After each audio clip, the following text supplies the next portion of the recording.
Assalamualaikum warahmatullahi wabarakatuh.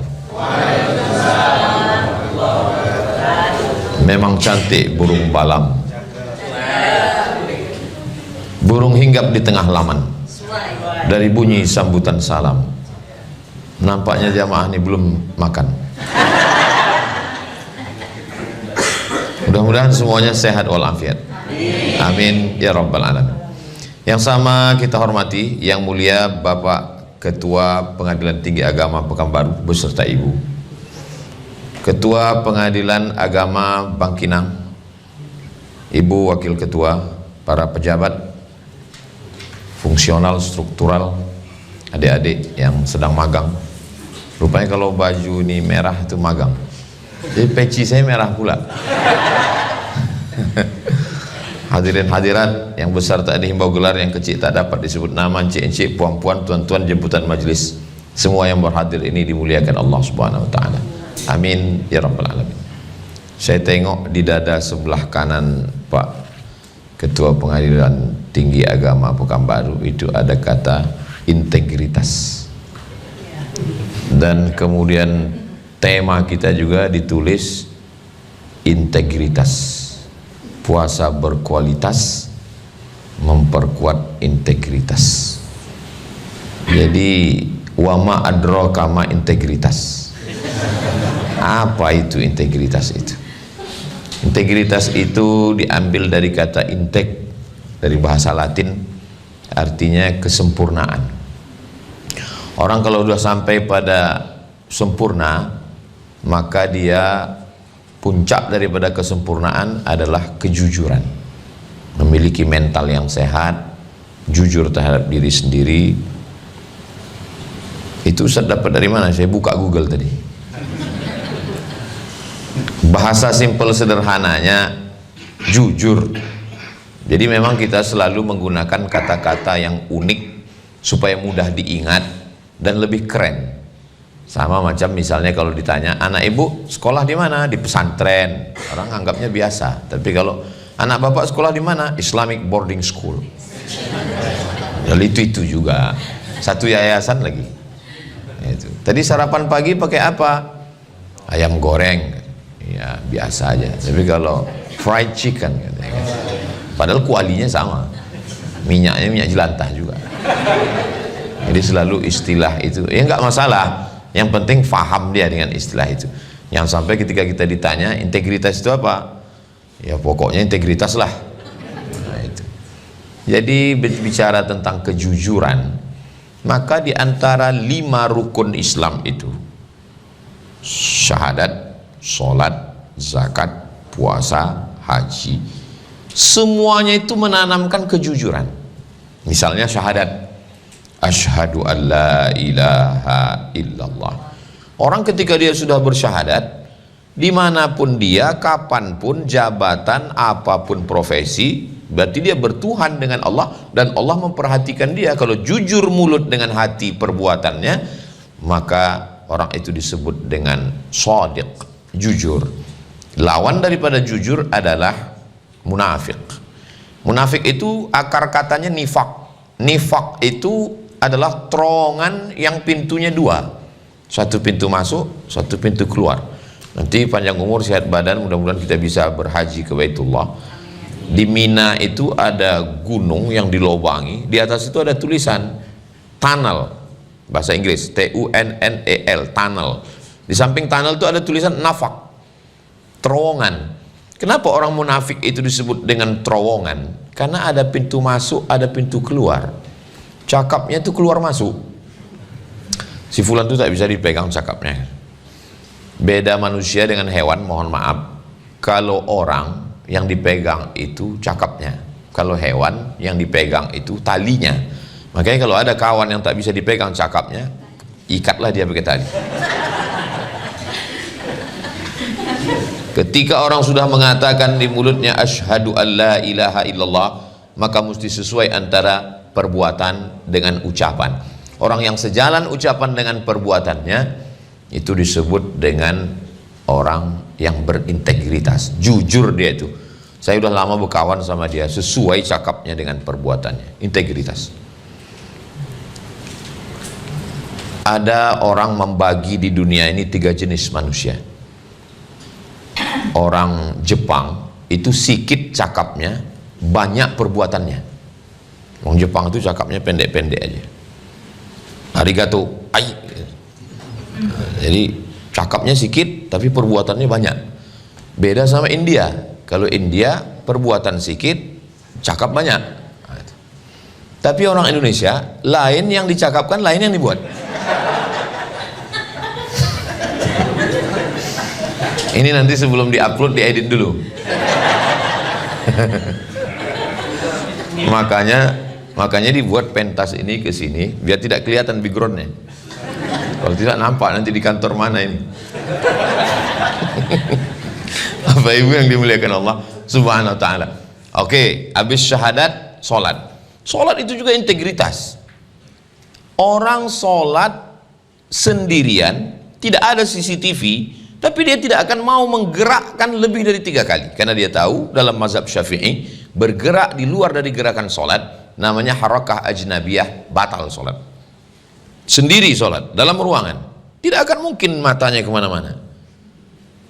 Nah, ada pula cicak kawin. Karena dia dalam mazhab Syafi'i disuruh menengok tempat sholat. Kalau nanti Bapak Ibu melihat ada orang sholat matanya ke depan, itu mazhabnya Maliki. Karena dalam mazhab Maliki, fawalli wajhaka syatral masjidil haram, hadapkanlah wajahmu ke arah Masjidil Haram. Jadi wajahnya itu ke arah Masjidil Haram. Sedangkan kita, wajah kita tidak ke sana, dada kita yang ke Masjidil Haram, wajah kita ke bawah. Makanya dianjurkan untuk ke masjid itu jangan pakai baju yang ada tulisan-tulisan di belakang nanti sholat tarawih. Karena ada juga orang yang matanya ditengoknya, tertulis gitu, coblos nomor katanya. Kau lawan politik apa tanggung. Jadi orang tidak akan mungkin jelalatan dari mulai takbiratul ihram sampai salam. Kenapa? Karena sholat mengajarkan integritas, kejujuran walaupun sendiri. Gatal betul kepala dia, sekali garu, nggak akan diulangnya 3 kali, sekali. Gatal lagi, sekali. Gatal juga lagi, pergi ke apotik beli obat gatal. Berarti berkurap. Begitulah orang kejujuran. Sholat, syahadat, sholat, zakat. Zakat juga kejujuran, integritas. Siapa yang punya kambing 40 ekor, maka wajib mengeluarkan 1 ekor kambing zakat. Dia berintegritas. Kebetulan kambing dia 39 ekor. Yang 1 hamil. Menurut USG terakhir. Besok pagi kata dokter hewan, mana yang lebih hebat, dokter manusia apa dokter hewan? Lebih hebat dokter hewan, karena kalau dokter manusia dipegangnya gejalanya apa ya Pak katanya. Kalau dokter hewan nggak pernah nanya. Mana pernah. Adik-adik yang masih muda, nanti kalau kalian nikah, usahakan dari bulan 1 sampai ke bulan 9 itu 1 dokter saja. Karena kalau pindah-pindah dokter, tidak ada dokter khusus. Ada orang istrinya hamil, pas sampai masa melahirkan dia bingung mau ke dokter mana. Sampai akhirnya dia bawa aja. Sampai di tengah jalan mulai tengok tertulis, masuk ke dokter, katanya, Pak istri saya melahirkan, mohon maaf saya dokter hewan. Usahakan fokus periksa pada 1 dokter. Kemana tadi ceritanya? Nyasar kemana-mana. Tentang masalah zakat. Zakat juga mengajarkan integritas. Orang tidak akan mungkin mau curang. Menurut dokter hewan, besok Pak jam 6 pagi ini kambing Bapak ini sudah lahir.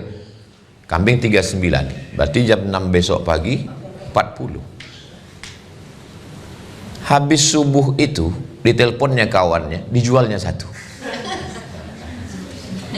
Belilah kambing aku 1. Supaya apa? Kambingnya jadi 38. Kalau lahir jam 6, kambingnya tetap 39. Secara hukum fikih, datang petugas Badan Amil Zakat Nasional.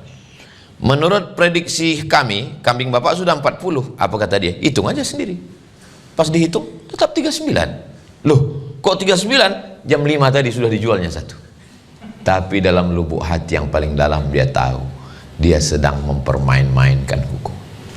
Itu dalam fikih namanya fikih hilah namanya. Hilah. Sudah jadi bahasa kita berkilah.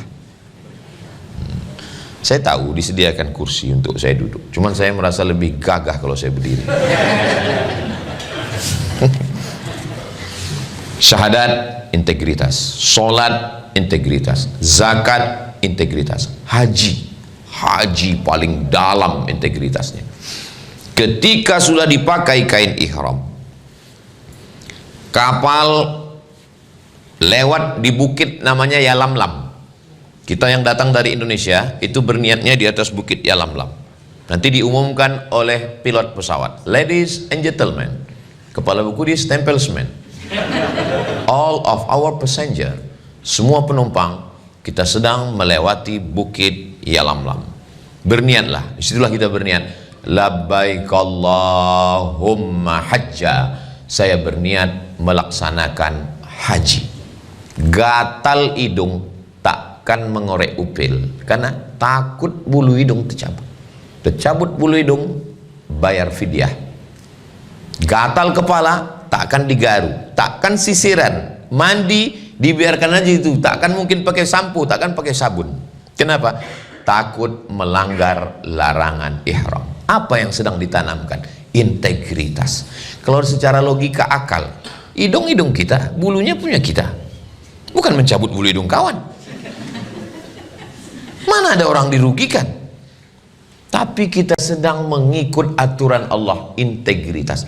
Semakin kuat ibadahnya, semakin dalam integritasnya, dan semakin lama kita dituntut untuk integritas. Syahadat pendek saja, asyhadu an la ilaha illallah wa asyhadu anna muhammadan rasulullah, selesai.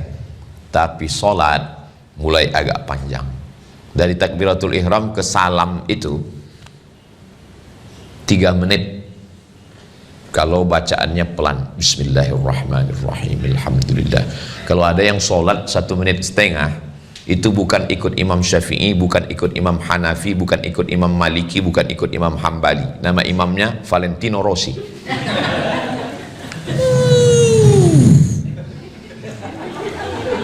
Saya sudah ukur sependek-pendek sholat 1 rakaat 1 menit.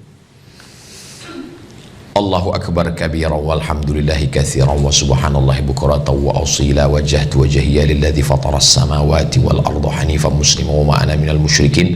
Inna salati wa nusuki wa mahyaya wa mamati lillahi rabbil alamin la syarika lahu wa bidzalika umirtu wa ana minal muslimin.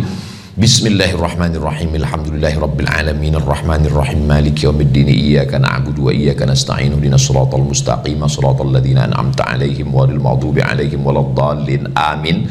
Bismillahirrahmanirrahim, qul huwallahu ahadun illahus samad, lam yalid wa lam yulad wa lam yakul lahu kufuwan ahad. Allahu akbar. Subhana rabbiyal azim wa bihamdi, subhana rabbiyal azim wa bihamdi, subhana rabbiyal azim wa bihamdi. Sami Allahu liman hamidah, rabbana lakal hamdu mil'us samawati wa mil'ul ardi wa mil'u ma syi'ta min syai'in ba'du. Allahu akbar, subhana rabbiyal a'la wa bihamdi, subhana rabbiyal a'la wa bihamdi, subhana rabbiyal a'la wa bihamdi. Allahu akbar, rabbighfirli warhamni wajburni warfa'ni warzuqni wahdini wa'afini wa'fu anni. Allahu akbar, subhana rabbiyal a'la wa bihamdi, subhana rabbiyal a'la wa bihamdi, subhana rabbiyal a'la wa bihamdi. Pas 1 menit. Saya kalau ngomong itu saya praktekkan, karena kita bicara integritas ini. Jangan sampai sholat itu 1 rakaat 1 menit, alah ngomong aja itu. Ini kita bicara di depan orang-orang yang berintegritas. Ustadz, tahu dari mana para pegawai pejabat ini berintegritas? Kelihatan itu hatinya memancarkan kebahagiaan sesuai dengan wajahnya. Dari senyumnya kita tahu orang itu bahagia atau tidak. Ini kalau saya lihat ini dari senyumnya yang lepas, ini orangnya bahagia semua. Karena pernah saya ceramah di suatu tempat, saya pancing pakai pantun, senyumnya itu nggak lepas, senyum itu pendek aja. Kalau ini memang betul-betul bahagia. Bahagia itu letaknya di tangan, di kaki, di mata, di kepala, atau di hati? Di hati. Dari hati itulah dia akan memancar ke mata dan ke telinga, ke mulut, ke senyuman, ke tawa, ke cara bersalaman, dan lain sebagainya. Ini semuanya pentingnya. Sholat tapi tidak lama, 2 menit, 10 menit. Habis itu salam, assalamualaikum warahmatullah, assalamualaikum warahmatullah. Haji agak lama sedikit. Tanggal 8 hari tarwiyah, tanggal 9 hari Arafah, tanggal 10 wukuf, tanggal 8 tarwiyah, 9 arafah, 10 nahar, 11, 12, 13 tasyrik, 6 hari. Makanya pejabat-pejabat itu hajinya enggak lama. Berangkat tanggal 8 dari Jakarta, turun di Jeddah, langsung ke Arafah tanggal 9, tanggal 10 malam ke Musdalifah, 10 pagi ke Mina, 11, 12 pulang. Kita yang pergi haji 40 hari, menunggunya 30 tahun. Store 2025, berangkat 2055, meninggal 2054. Kenduri tiap tahun. Pas tahun keberangkatan, orang takziah. Bayangkan itu lamanya ibadah haji itu 8 hari 8 malam, mandi tidak pakai sabun, takut sisiran, takut pakai parfum, takut nyangkut daging onta di gigi, takut mencabut duri dari batang kurma. Yang hobi berburu, nembak, nangkap burung, di Makkah ditengoknya lah begitu banyak burung merpati, tapi semangat berburunya hilang. Kenapa? Karena tidak boleh membunuh binatang, tidak boleh menikah, tidak boleh menikahkan. Integritas 6 hari. Tapi yang paling panjang integritas adalah di bulan suci Ramadan.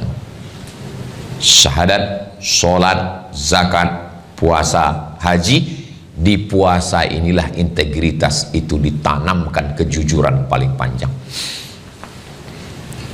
Masuk jam 12.30 menurut waktu Indonesia Barat, Riau, waktu zuhur. Semua pegawai, karyawan, perusahaan BUMN masuk ke toilet untuk mengambil wudhu. Kunci pintu toilet, tak ada CCTV, tak ada Inspektorat Jenderal, tak ada BPK, tak ada KPK. Melihat air dalam bak macam cincau, tinggal menambah santan sama gula merah aja lagi. Kalau dia mau, dia masukkan gayung, dia minum 1 gayung, dia masukkan kepalanya ke dalam. Pas mau keluar dari toilet itu, keringkan bibir, miringkan kepala. Tak ada yang tahu. Tapi tidak ada satupun muslim yang mau melakukan itu. Kenapa? Dia sedang dididik kejujuran, integritas. Cobalah tengok nanti pas bulan Ramadan, orang Islam kalau dia kumur-kumur, sekali memasukkan air ke mulut, meludahnya 5 kali. Padahal sekali aja dikeluarkan air itu sudah habis, tidak ada lagi air di dalam. Kenapa? Takut tertelan. Hanya saja tidak sejalan, tidak seiring antara integritas dalam ibadah dengan integritas dalam aktivitas sehari-hari. Begitu takutnya tertelan air wudhu, air kumur-kumur setetes, tapi tidak takut tertelan air yang lain. Air korupsi, air nepotisme, air yang lain-lain. Alhamdulillah air-air itu sudah tidak ada lagi sekarang karena efisiensi. Air galon pun sudah tak ada lagi. Bapak Ibu yang dimuliakan Allah Subhanahu wa ta'ala. Kalau cerita tentang kejujuran, itu kan Nabi Muhammad, Pak Ustadz. Itu kan Abu Bakar, Umar, Utsman, Ali, Tolhah, Zubair, Aisyah, Ruqayyah, Ummu Kulthum. Itu kan orang-orang hebat, penghuni surga, wali-wali Allah. Di zaman sekarang masih ada orang berintegritas. Saya pulang dari rumah sakit Arifin Ahmad. Pulang dari Arifin Ahmad, pagi-pagi di jalan Patimura. Dari jalan Patimura itu ditanya orang, Ustadz dari mana? Saya bilang, saya menjenguk ada pegawai kantor gubernur yang sakit. Oh, Bapak Anu Pak Ustadz. Iya, itu dulu kepala dinas tuh Pak Ustadz katanya. Terus waktu dia kepala dinas dulu Pak Ustadz, kata jamaah ini, kesaksian dia langsung di warung lontong jalan Patimura. Waktu dia kepala dinas dulu Pak Ustadz, kami datang bawa duit 1 koper. Karena kami tahu anak dia sedang kuliah di Australia, dia perlu banyak duit dolar. Lalu kami bilang sama dia, Pak, kasihlah proyek itu ke kami, ini duit. Apa kata dia? Saya tidak mau anak bini saya makan haram. Jadi di situ saya sebagai ustadz, sebagai penceramah, mau ditunjukkan Allah Ta'ala bahwa di zaman sekarang pun orang-orang yang berintegritas itu ada. Cuman cerita tentang makhluk integritas ini adalah makhluk unik, langka yang perlu dibudidayakan. Mereka ini sudah hampir punah seperti dinosaurus. Tapi di kantor kita insya Allah masih banyak, insya Allah. Semuanya ini insya Allah berintegritas, insya Allah. Amin. Ya Rabbal Alamin. Dari bunyi aminnya nggak yakin juga saya. Amin. Orang ini bukan tidak integritas, Ustaz. Orang-orang yang tawaduk itu nggak ngaku, dia rendah hati. Waktu dikatakan amin tadi, aminnya dalam hati. Saking kan integritasnya itu. Nah, saya yakin dan percaya bahwa orang-orang berintegritas itu ada. Jumpa lagi jamaah. Lama hidup banyak dirasa, jauh berjalan banyak ditengok, lama jadi ustadz banyak yang curhat. Ustadz, keponakan saya bermasalah ini. Terus saya takut dia masuk penjara. Lalu saya pun silaturahimlah ke rumah hakim malam-malam.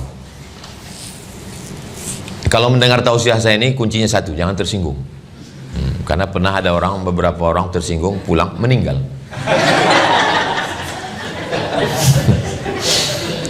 Datanglah kami Pak Ustadz ke rumah hakim itu menawarkan duit. Apa kata dia?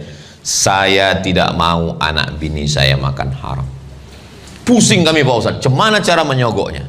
Akhirnya kami tahu anaknya suka kucing Anggora. Kami bawakanlah kucing sama sangkar-sangkarnya, sama makannya sekalian. Pak, ya ini ada oleh-oleh sedikit, mudah-mudahan anak bapak. Rupanya orang kalau mau nyogok itu dicarinya. Bapak ini nggak mau, dicari hobi istrinya apa. Apalagi kalau dia tahu istri itu misalnya sedang mencari skincare. Tahu dia lempuk durian. Makanya di balik seorang hakim yang luar biasa itu ada perempuan 2 orang yang sangat luar biasa. Apa itu? Ibunya dan istrinya. Karena boleh jadi orang akan datang melalui ibunya. Orang tak bisa menolak ibunya. Orang datang melalui istrinya. Nah, maka alhamdulillah ketika kita dikelilingi orang-orang yang berintegritas, terus mau dia menerima. Apa kata dia? Mohon maaf, saya tidak bisa menerima dan memberikan ini untuk anak saya. Masih ada orangnya, tak boleh sebut nama, menjaga kode etik jurnalistik. Apa maknanya? Bahwa di tahun ini 2025, di abad yang ke-15 Hijriah, orang-orang jujur itu masih ada. Jadi kalau ada orang mengatakan, alah dunia ini udah rusak Pak Ustadz, maka bilang sama dia, dunia ini tidak rusak, yang rusak kau aja. Dunia ini masih baik, masih banyak orang baik-baik. Saya pun kalau dipuji orang, itu Ustaz Somad itu orangnya sangat berintegritas. Itu kan karena nggak ada kesempatan. Coba letakkan saya di pimpinan proyek. Kalau nggak saya bantai semuanya. Susah untuk integritas. Kebetulan saya kan buka sekolah. Sekolah boarding school, pesantren dan non boarding. Jadi waktu penerimaan santri ini, yang mendaftar tahun ini sekitar 300-an. Yang diterima hanya 3 kelas. Masuklah WA, Ustadz tolonglah anak saya, mau diterima nilainya tak cukup, mau tak diterima kita nanti jumpa sama dia tak enak hati. Jadi macam manalah cara saya mengelak dan menyelamatkan diri saya? Maka cara saya menyelamatkan diri saya, semalam begitu saya masuk ke mobil, langsung datang satu orang, Ustadz kemarin anak saya daftar kok nggak lulus, katanya. Mati saya ini. Alhamdulillah dapat saya jawaban. Saya bilang begini, masalah penerimaan sudah saya serahkan semua ke ustazah, dan saya tidak ikut campur masalah itu, Bu. Dan saya takut menghadap ustazah ini, saya bilang. Alhamdulillah setelah itu selamat saya. Entah setelah itu dia menelpon istri saya, wallahu alam. Alhamdulillah saya selamat. Disitulah saya paham, rupanya memang berat. Baru hanya sekedar menerima anak sekolah. Bagaimana kalau saya jadi pejabat? Berapa orang yang mau anak keponakannya jadi PNS, jadi P3K? Zaman saya kecil dulu, P3K itu kan kotak keselamatan kecelakaan. Sekarang semua mau jadi kecelakaan. Berapa orang yang masjidnya mau minta bangun? Berapa orang yang mau dapat zakat? Sementara keputusan Basnas ada di tangan saya. Berapa orang yang mau? Jadi memang kalau selamat Ustadz masuk surga, ya biasa aja. Karena memang dia bukan pemegang keputusan. Tapi kalau ada kepala daerah, kepala negara, kepala kantor, kepala badan yang berkepala maupun tak ada kepala, bisa dia semangat, itulah integritas. Jadi kalau kita jaga hari ini, Ustadz masa selama jadi Ustadz ini nggak ada godaan-godaan? Ada juga godaan, kadang masuk juga ke DM itu. Cobalah tengok komen-komen di Instagram, di YouTube itu, Ustadz jadikan aku yang kedua ya. Mohon maaf, walaupun saya tausiah di sini, tapi ini kan yang menonton ini nasional, semua menonton. Kan ini nanti akan diupload di channel Ustadz Abdul Somad Official. Jangan lupa subscribe, like, share. Jangan sakit hati, jangan tersinggung kalau saya tidak pernah balas komen dan tidak pernah balas DM, tidak pernah balas message. Kenapa? Karena saya tahu tentang lemah diri saya. Maka Instagram, Facebook, Twitter, TikTok, saya tidak tahu passwordnya. Nggak tahu saya passwordnya. Karena kalau tahu saya passwordnya, saya buka. Iya, kalau yang ngirim itu biasa-biasa aja. Kalau cantik, emang saya nggak tertarik. Saya tahu siapa diri saya. Banyak juga itu yang kata dia, apalah Ustadz Somad ini, kita nggak pernah dia balas komen kita. 10 jari kuangkat, 11 dengan kepala.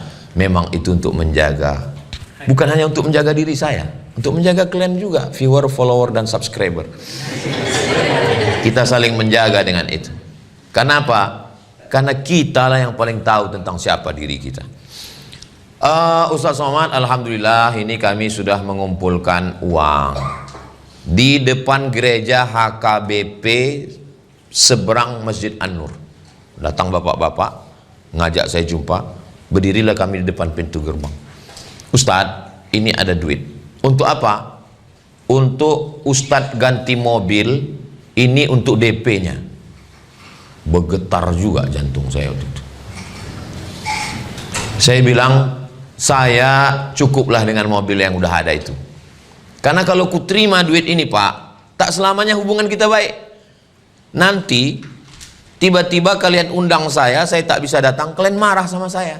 Karena kalian udah ngasih banyak duit ke saya bilang. Tapi kalau hubungan kita baik seperti ini, pas saya lagi capek, saya bilang aku tak bisa datang, kalian maklum, tak selamanya hubungan kita baik.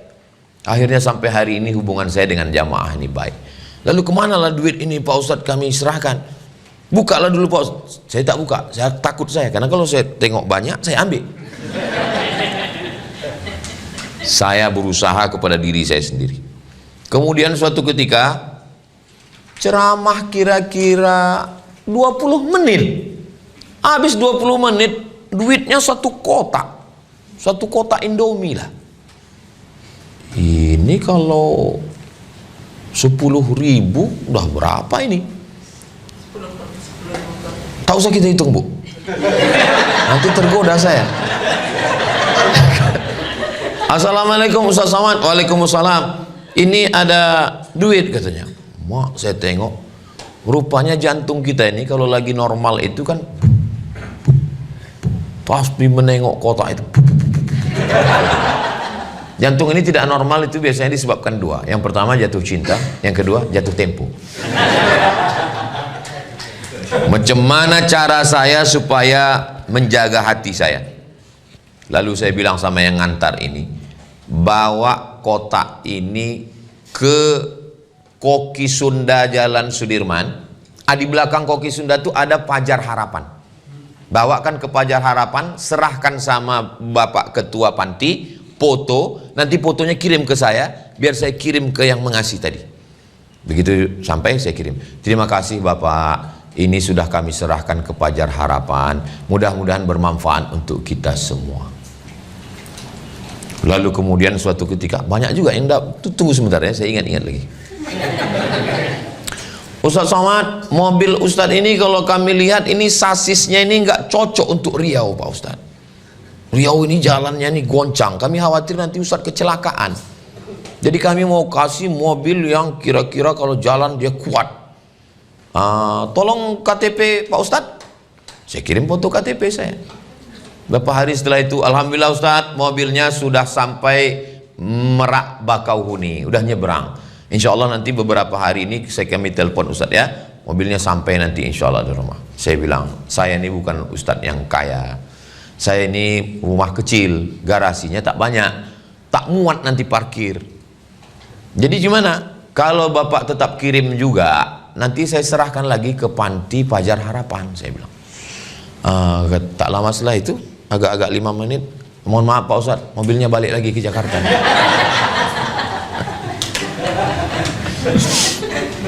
Memang berat. Nah itu, makanya balasannya surga. Balasan orang yang jujur itu surga. Kenapa? Karena berat. Nah, kalau ada orang mengatakan berat sekali untuk berintegritas nih Pak Ustadz, karena balasannya surga. Kalau ringan, balasannya kipas angin sama rantang. Karena berat itulah maka disebut orang yang berintegritas, itu disebut dengan istiqomah. Kalau berat namanya istiqomah, kalau ringan namanya istirahat. Jadi boleh bagi yang ada usaha sablon baju kaos sampingan, boleh dibuat. Kalau berat istiqomah, kalau ringan istirahat. Tapi yang punya baju-baju kaos sablon, kalau bisa yang nilai religi, ada nilai-nilai nasihatnya. Supaya apa? Supaya semua jadi nasihat. Saya semua mau, seperti saya masuk ke kantor ini tadi, itu tulisan yang ada di dinding-dinding itu semuanya bernilai nasihat. Itu yang ada di bawah-bawah itu semua saya tengok. Oh, jadi setiap kata yang kita nasihat. Sampai yang di bawah-bawah, lampu di bawah kipas angin pun nasihat. Kalau sudah habis, matikan.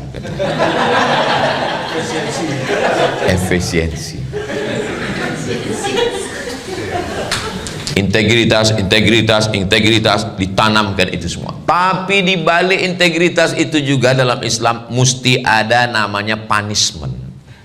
Mesti ada hukuman. Karena nggak bisa kalau hanya sekedar marilah kita bersifat jujur, nggak bisa. Mesti ada kepastian hukum. Ini anak Ustadz Dr. Faisal Saleh, dia ini kalau mau ke rumah saya minta sendiri, saya mau ke rumah Ustadz Somad. Jadi saya pernah diundang orang, Ustadz Somad kami mau buat acara untuk anak-anak muda, kira-kira Ustadz yang khusus anak muda itu cocoknya siapa ya, katanya. Lalu saya inventarisir, Koh Denis, Ustadz Salim Afillah, Ustadz Hanan At-Taki, itu khusus anak muda. Saya bilang, kalau Ustadz Somad, saya ini lintas usia, saya bilang.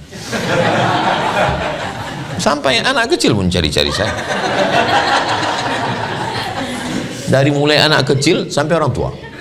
Pernah suatu ketika datang ke UIN, waktu saya masih ngajar, saya keluar dari UIN 2019. Ustadz Somad, anak saya ini demam, memanggil-manggil nama Ustadz. Ustadz Somad, Ustadz Somad, katanya. Bawa anak ibu besok kemari, insya Allah bawa anak 5 tahun. Saya sangka 18. Anak 5 tahun. Peluk, foto, usap kepala, kasih minum, sehat enak ya. Dan itu tak lama kemudian ada dosen tarbiyah, Ustadz bisa ke rumah kami di tepi Sungai Siak. Kenapa? Saya bilang, mertua saya demam mengigau. Ustadz Somad. Datang saya ke rumah tuh menengok nenek-nenek, udah banyak cucu. Alhamdulillah yang selama mengalami yang begini cuma 2. Kalau tak anak-anak, nenek-nenek. Belum pernah anak gadis lagi. Untuk menguji integritas saya juga itu. Waktu saya naik pesawat, saya beli tiket pesawat ini memang ekonomi. Tak pernah saya beli bisnis, ekonomi. Tiba-tiba datang satu orang pakai jas, pakai dasi, dia bilang, Ustadz Somad pindah ke bisnis. Jadi kalau Bapak Ibu lihat nanti, mana tahu kita jumpa di pesawat, saya duduk di bisnis, itu karena syafaat itu. Syafaat orang berdasi tadi. Agak-agaknya begitulah nanti kita di ekonomi itu di neraka jahanam, kemudian ditarik ke bisnis, masuk ke surga Jannatul Firdaus. Setelah masuk duduk, dia cerita, Ustaz Somad, saya sudah lama ngefans dengan Ustaz. Dalam hati saya, wow. Tapi tidak saya tunjukkan, saya pura-pura kalem aja kan. Saya selalu nonton ceramah Ustaz, kata dia. Sama lah tadi waktu protokol cerita, saya kan pura-pura. Tapi dalam hati saya, maka saya pegang hidung saya, udah mulai mengembang deh. Lalu dia cerita, ada satu yang unik dari Ustadz, kata dia. Apa Pak? Saya bilang, suara Ustadz, kata dia. Suara Ustadz itu, menurut ilmu saya ini memperhatikan ilmu suara Pak Ustadz. Suara Ustadz itu masuk ke dalam, pokoknya bahasa dia lah, masuk ke dalam relung-relung otak, kata dia, masuk sehingga menyentuh otak anak kecil, otak nenek-nenek, otak semua orang masuk, kata dia. Kata dia ini, pas sudah mau landing pesawat, dia bilang, Ustadz Somad, mohon maaf, saya ini Hindu Pak Ustadz. Dia tidak Islam. Saya hanya memperhatikan gerak Ustadz, gaya Ustadz, dan suara Ustadz. Betul tidak? Wallahu a'lam bishawab. Artinya, saya sedang diuji Allah Subhanahu wa Ta'ala dengan sesuatu, maka saya berusaha untuk mengatur jadwal saya ini. Kalau tidak, nanti saya rusak gara-gara ini. Hari Selasa, Rabu, Kamis saya di rumah. Saya bilang saya Selasa, Rabu, Kamis di rumah. Saya baru pergi, setiap provinsi itu saya kasih jatah. Sumatera Utara 4 hari, Jumat, Sabtu, Ahad, Senin. Jakarta setahun 4 hari saya datang. Ke Aceh 4 hari, ke Kepulauan Riau 4 hari. Di luar itu saya tidak datang. Saya mau diri saya konsisten dengan jadwal yang saya buat. Di luar itu saya tidak datang. Masuk telepon.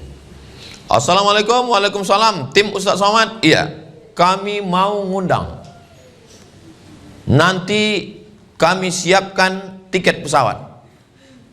Dan kami, kalau tidak bisa Ustaz Somad pakai pesawat reguler, nanti kami kirimkan private jet mendarat di Sultan Syarif Qasim II.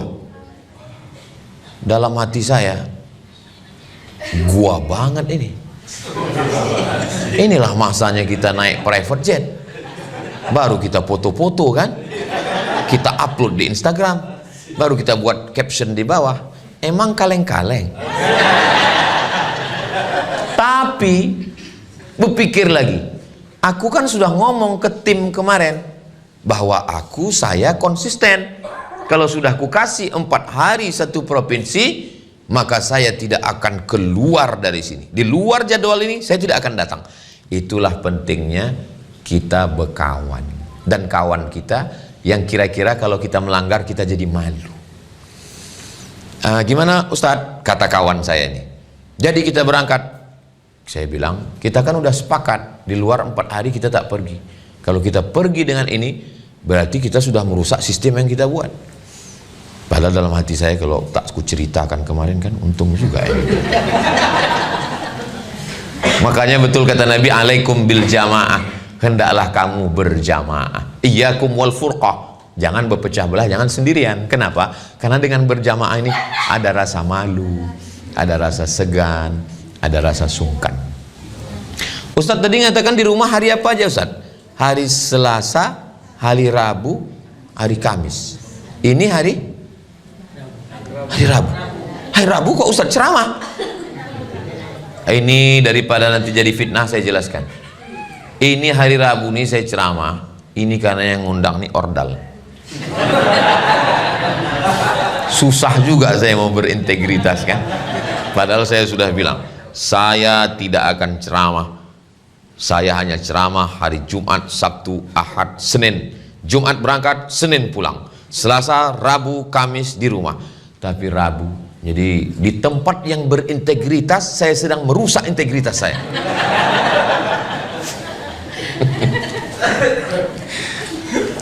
Itu perlu saya ceritakan di sini supaya apa? Jangan ada dusta di antara kita. Nanti mana tahu ada, mana tahu ada. Alah Ustaz Somad itu ngomong aja itu integritas katanya nggak mau keluar hari Selasa, Rabu, Kamis. Itu buktinya kemarin ada rekamannya. Itu lain, itu dakwah menyambut Ramadan. Pandai kalian lah menolong saya. Saudara yang dimuliakan Allah Subhanahu wa taala, mungkin orang bisa berintegritas, tapi kalau sudah bicara tentang keinginan anak, keinginan istri, keinginan kawan, karena persahabatan, banyak sekali sangkutan-sangkutan kita. Tapi kalau Allah menjaga hati kita, ala fil jasadi mudghah, di dalam jasad tubuh badan ini ada satu gumpal. Kalau dia baik, insya Allah yang lain ikut menjadi baik. Kalau dia rusak, yang lain ikut menjadi rusak. Mudah-mudahan Allah menjaga kita semua, insya Allah. Amin ya rabbal alamin. Di Ramadan ini nanti akan kita jaga integritas kita di bulan suci Ramadan. Seprofesor-profesor LCMA, Dr. Buya, Kiai Tengku Abi Abu, ulama-ulama yang hebat, kalau sudah berkumandang azan maghrib, Allahu Akbar, Allahu Akbar, pasti dia akan minum. Kalau dia menahan puasanya setelah azan maghrib, berarti dia sudah melawan sunnah Nabi Muhammad sallallahu alaihi wasallam. Apa itu? Integritas. Jangan tunjukkan kau berilmu banyak, jangan tunjukkan bahwa kau orang yang paling zuhud. Kalau sampai ada orang melaksanakan puasa 2 hari 2 malam lewat 1 malam, bid'ah, dhalalah, mungkar, melanggar aturan sunnah Nabi Muhammad sallallahu alaihi wasallam. Sehebat-hebatnya orang, setakwa-takwanya orang, kalau sudah azan subuh, Allahu Akbar, stop. Alhamdulillah, di tempat kita ada aba-aba lampu kuning, tidak langsung lampu merah, kuning dulu, namanya imsak. Di Maroko tak ada imsak. Maroko mazhabnya Maliki, nggak ada imsak, makanya tidak pakai sirine, langsung azan. Jadi kami waktu di Maroko makan aja, makan, pas sedang makan, Allahu Akbar, ditelan batal, dikeluarkan nyangkut, kumur. Hebatnya mazhab Syafi'i. Mazhab Syafi'i ada namanya imsak. Hadis sahabat Nabi ketika ditanya berapa lama jarak antara Nabi makan dengan azan, sahabat menjawab agak-agak 50 ayat. 50 ayat itu kalau tidak terlalu cepat, tidak terlalu pelan, 10 menit lebih kurang. Itulah dasar imsak 10 menit. Itu makanya kalau azan subuh jam 5, jam 4.50 kita sudah imsak, gosok gigi, sudah bersih, sudah nyaman. Tapi imsak bukan lampu merah, lampu kuning. Mana tahu capek, tidak fit dari luar kota, tiba-tiba nanti bangunnya pas bunyi sirine, bangun. Jangan sampai tidak makan, langsung ke dapur, ambil nasi, ambil asam podeh bawang, ambil sambal belacan, nggak sempat mengunyah, blender langsung. Blender, ambil pipet yang besar, nawaitu shoma ghadin an ada'i fardhi syahri Ramadan hadhihi sanati lillahi ta'ala, selesai. Nah, itu. Jadi imsak itu belum lampu merah, masih lampu kuning. Begitu azan berkumandang, tapi yang jadi faktor penentu kapan startnya puasa bukan azan. Nah, ini perlu diluruskan, bukan azan. Makanya pentingnya kita jangan berpatokan pada azan, tapi berpatokanlah pada kalender imsakiyah Ramadan yang disusun menurut ilmu astronomi. Saya beberapa kawan yang orang Bangkinang, orang Kampar, waktu dengar RRI Pekanbaru, Allahu Akbar, dia tak mau makan. Lalu saya tanya, kenapa tak makan? Karena dari dulu kami biasanya makannya pas hayya 'alas shalah.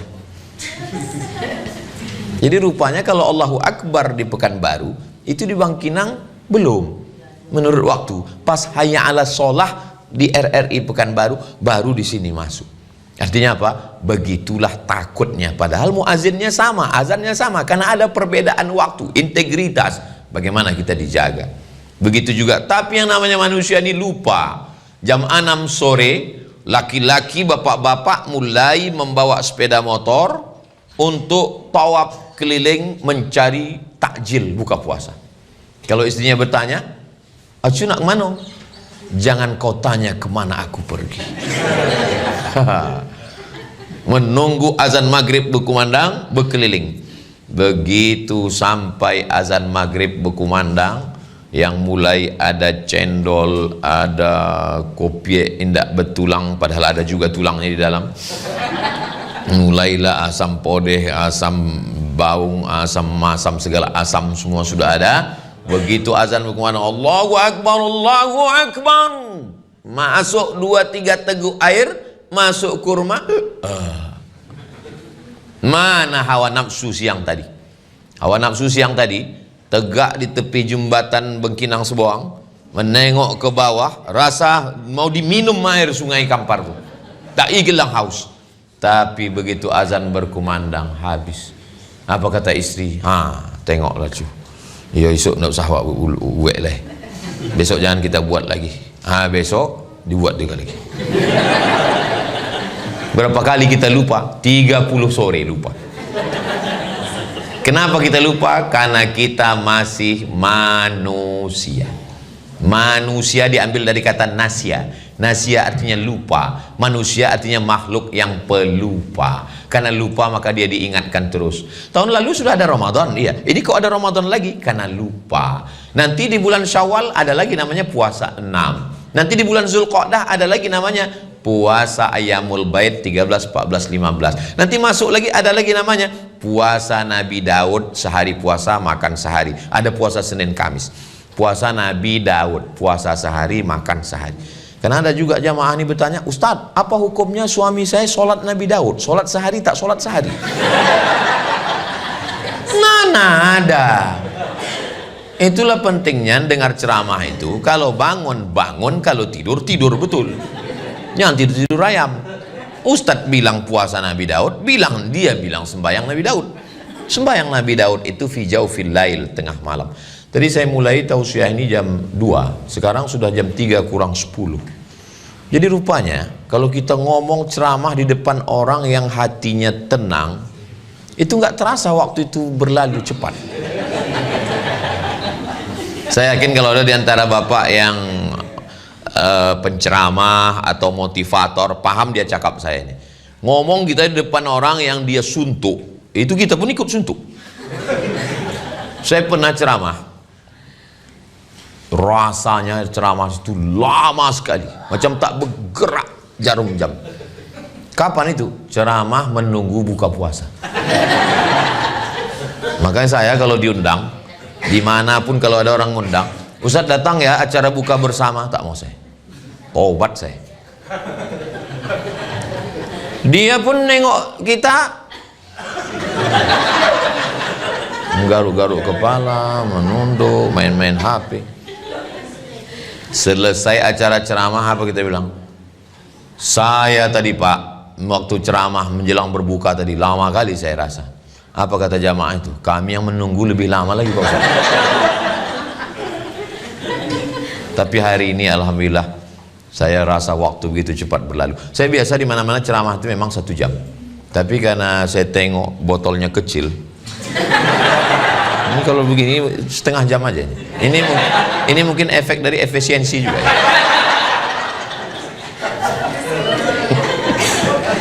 Apa yang dimuliakan Allah Subhanahu wa taala. Ada sebagian orang menganggap bulan Ramadan ini bulan lemah, letoy, loyo, lunglai, bawaannya mau mati aja. Nabi perang Badar hari Jumat tahun kedua Hijrah tanggal 17 Ramadan.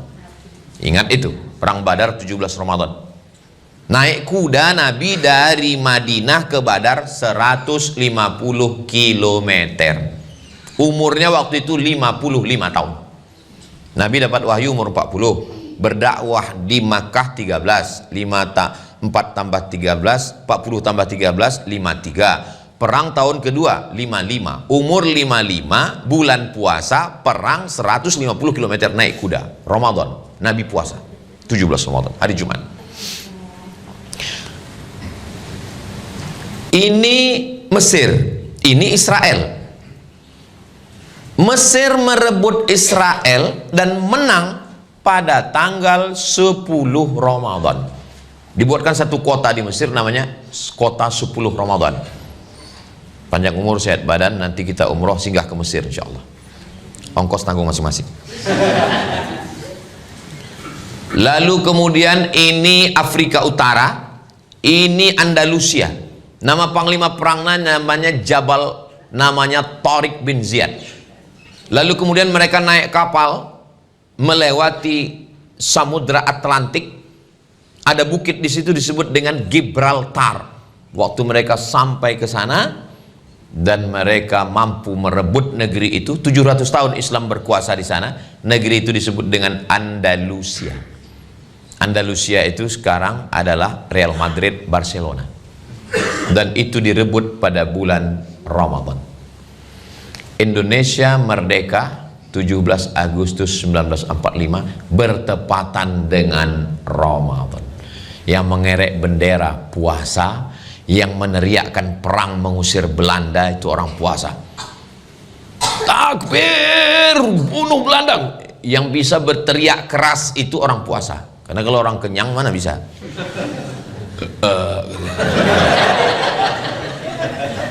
Indonesia ini merdeka karena orang yang berpuasa.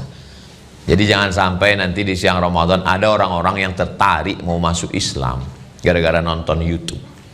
Lalu kemudian dia nyoba-nyoba, cobalah dulu cemana orang Islam. Makin besar masjidnya, makin tebal karpetnya, makin dingin AC-nya, makin banyak korban Israel bergelimpangan di siang Ramadan. Buka pintu masjid raya, Masjid Agung, tengok bergelimpangan. Pakai baju seragam pula tuh.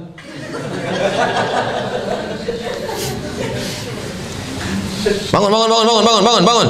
Kenapa tidur siang bulan Ramadan? Pandai pula dia menjawab. Naumus shaim huwal ibadah. Tidurnya orang puasa adalah ibadah. Habis itu loloknya lagi. Ini bukan ajaran Islam. Ada orang Barat masuk Islam.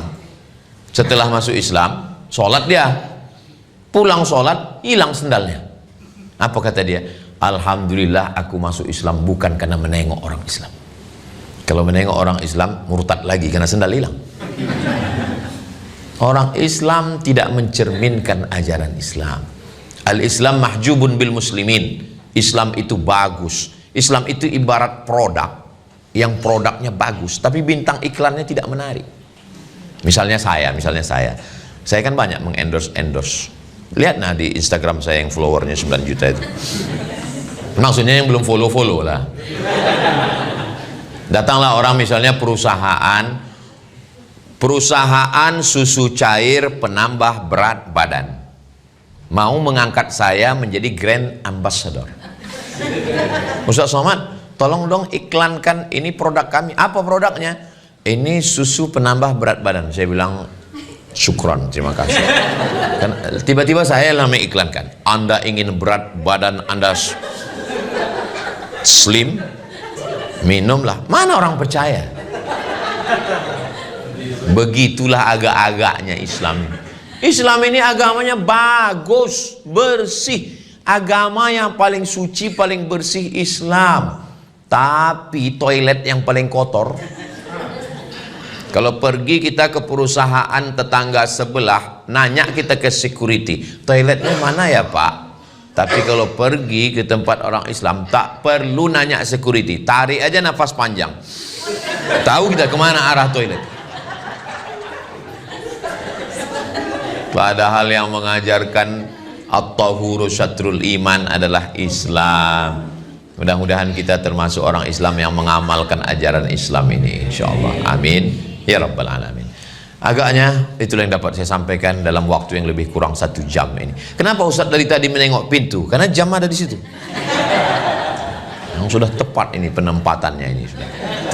Nah, yang baik-baik yang saya sampaikan ini datang dari Allah, yang tak baik dari kelemahan diri saya. Akhirnya saya ucapkan selamat menunaikan ibadah puasa Ramadan 1446 Hijrah. Taqabbalallahu minna wa minkum sholihal a'mal. Saya tutup dengan pantun penutup. Menangkap puyuh di Bukit Selasih. Thank you dan terima kasih. Assalamualaikum warahmatullahi wabarakatuh.